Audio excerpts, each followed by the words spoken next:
I would like to echo what's already been said in the Chamber today about the necessity of balanced regional development. It was very much, I think, a theme that emerged throughout the government, of which you were a member, and the lack of balanced regional development. And I think we very much, before our entire economy went into a tailspin, we very much saw this inequality develop between the eastern seaboard and the rest of the country. And I think Shannon's experience was a particular example of that, when we saw Shannon lose passengers, not just passenger share, but lose passengers in absolute terms, whereas Dublin powered ahead.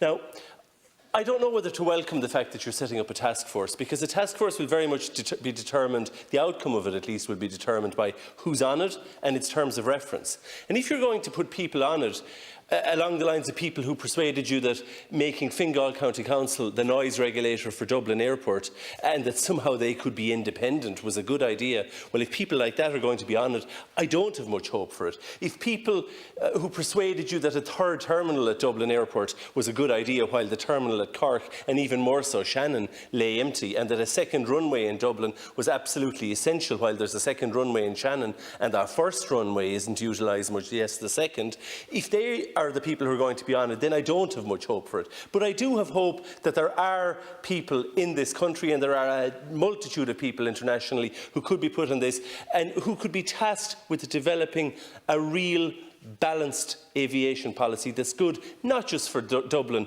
where residents in North County Dublin have had a second runway put in over their heads. Literally, or at least the flights are going in over their heads, and where Dublin Airport are actively trying to change the planning conditions to ensure that they can fly in at night time over the heads of those residents who don't want them, whereas Shannon is a 24-hour airport. Shannon was a 24-hour airport. They've temporarily stopped 24-hour operations.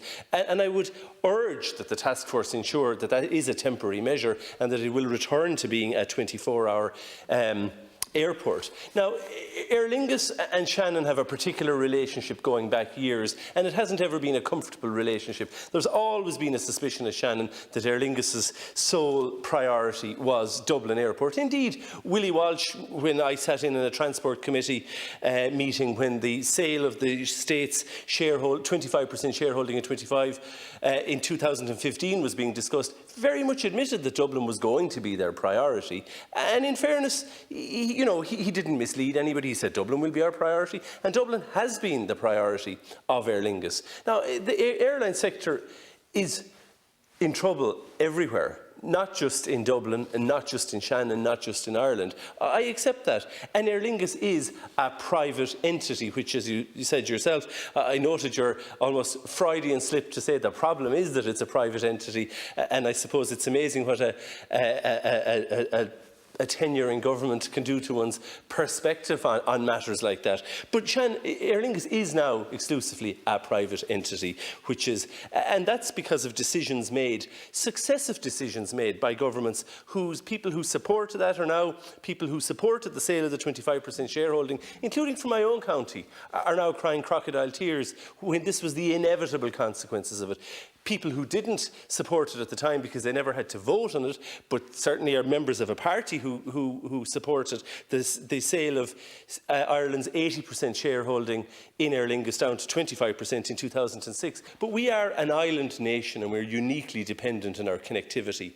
And it does appear now that the sale of the state's shareholding in Aer Lingus was a strategically short-sighted as the sale of the state's shareholding in Air, or Aircom as it was then. And now we've had all this brouhaha about developing a broadband infrastructure, whether it'll be public, whether it'll be private. And of course we have an appalling level of customer care from Air for their existing customers, who are the majority of people in Ireland, because there's absolutely no state shareholding. There's very little control that the government can exercise. But I would ask you, Minister, if you are setting up a task force, please be sure it's fair. Please be sure that it looks at fifth freedom rights, so that you don't have people flying from Addis Ababa into Dublin and on to Los Angeles when they could. The government does have complete control over fifth freedom rights. It's not covered by open skies. They could say they need to go to Shannon in circumstances where we need to limit the number of people congregating, and these are people who are congregating unnecessarily perhaps in Dublin Airport when Shannon could desperately do with the traffic. Please also ensure that your task force looks at the possibility of testing passengers, not just passengers coming coming into the country, but perhaps passengers going out, because we already have a big customs pre-clearance at Shannon, as we have physically a smaller one in Dublin, and it might be possible to persuade the federal authorities in North America to open up to European passengers who are already tested negative for COVID-19. It may become the gateway from Europe for passengers to North America, because it does need a shot in the arm, particularly now that there is no state connection and it's solely reliant on passenger numbers to determine whether or not Shannon stays, or Aer Lingus stays in Shannon or not. And sometimes one thinks that it's not just passenger numbers, that when they have to choose between a flight in Dublin and a flight in Shannon, they've always preferred Dublin.